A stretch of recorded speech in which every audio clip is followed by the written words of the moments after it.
Jokowi tidak salah pilih memilih Erick Thohir. Karena apa? Erick Thohir sudah melakukan BUMN yang dulu sarang mafia.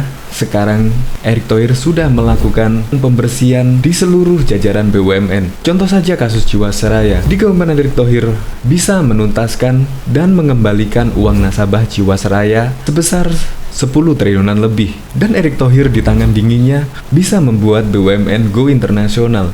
Itu terbukti apa? Produk-produk BUMN mulai dilirik oleh dunia. Contoh dari BUMN Bio Farma, di mana Bio Farma bisa menciptakan vaksin yang akan diproduksi massal tahun 2021.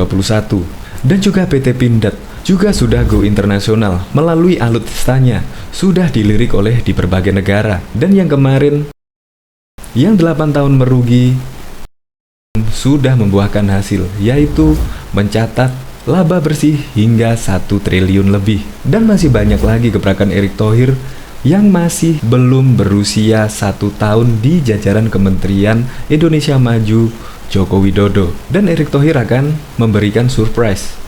Surprise apa? Indonesia akan masuk 5 besar ekonomi terkuat di dunia pada tahun 2024. Berikut ini berita selengkapnya. Good News Indonesia.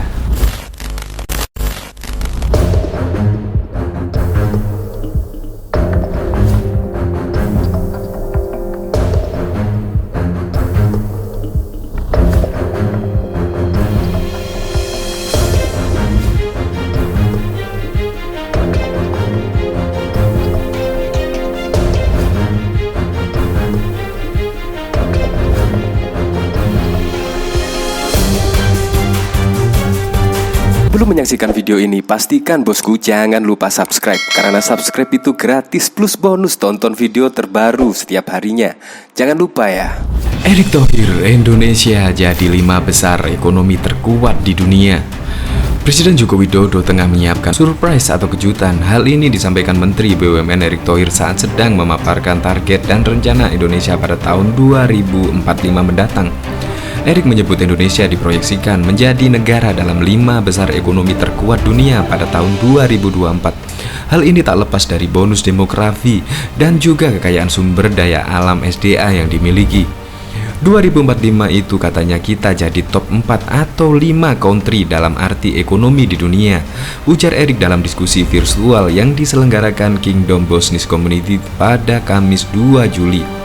Erick menyampaikan sejumlah perubahan juga tentu akan menjadi pada 2045 yang meliputi pertumbuhan penduduk dunia mencapai 9,45 miliar orang, Asia 55%, urbanisasi dunia, peranan emerging economic, perdagangan internasional kelas menengah, persaingan sumber daya alam, teknologi, perubahan iklim, dan perubahan geopolitik.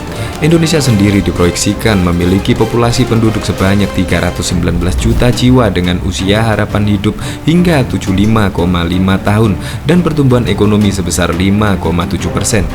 Yang menarik, banyak pengamat bilang kita ada potensi luar biasa sebab market besar dan sumber daya alam yang luar biasa, lanjut Erick. Teknologi menjadi hambatan pertama untuk menjadi negara besar pada tahun 2045.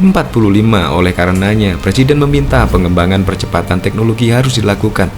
Erick menyebut tanpa teknologi, sektor logistik Indonesia tidak kompetitif dan kalah bersaing dari negara lain. Presiden Joko Widodo, kata Erick, telah melakukan upaya antisipasi perpindahan investasi Cina ke negara lain dengan menyiapkan kawasan industri Batang di Jawa Tengah. Ada terobosan di Batang, yakni klaster investasi teknologi tinggi akan dapat kompensasi lebih besar, mohon maaf, daripada industri sepatu, ucap Erick. Erick mengatakan Indonesia yang memiliki kekuatan pasar yang besar dan sumber daya alam tinggal memperbaiki mata rantai pasokan dan mempercepat pengembangan teknologi untuk sektor logistik. Erick menilai Asia juga akan menjadi pusat pertumbuhan ekonomi dunia ke depan. Makanya kita tidak boleh hanya jadi market, kita harus jadi negara produksi dan manufacturing, ungkap Erick. Dari sisi urbanisasi, kata Erik, perpindahan ibu kota baru di Kalimantan merupakan bagian dalam pengubah demografi bangsa yang selama ini hanya terpusat di Pulau Jawa. Erik menyebut pembangunan di daerah lain juga harus terus dilakukan. Saya nggak bisa bilang lebih panjang. Pasti ada surprise dari Pak Jokowi awal tahun depan yang tidak bisa saya sampaikan hari ini. Tapi intinya urbanisasi di Indonesia harus tekan.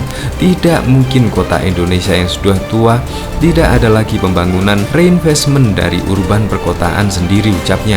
Berdasarkan data, kata Erik, 63% penduduk Indonesia akan tinggal di perkotaan pada tahun 2045 dengan demografi global yang akan didominasi penduduk Asia.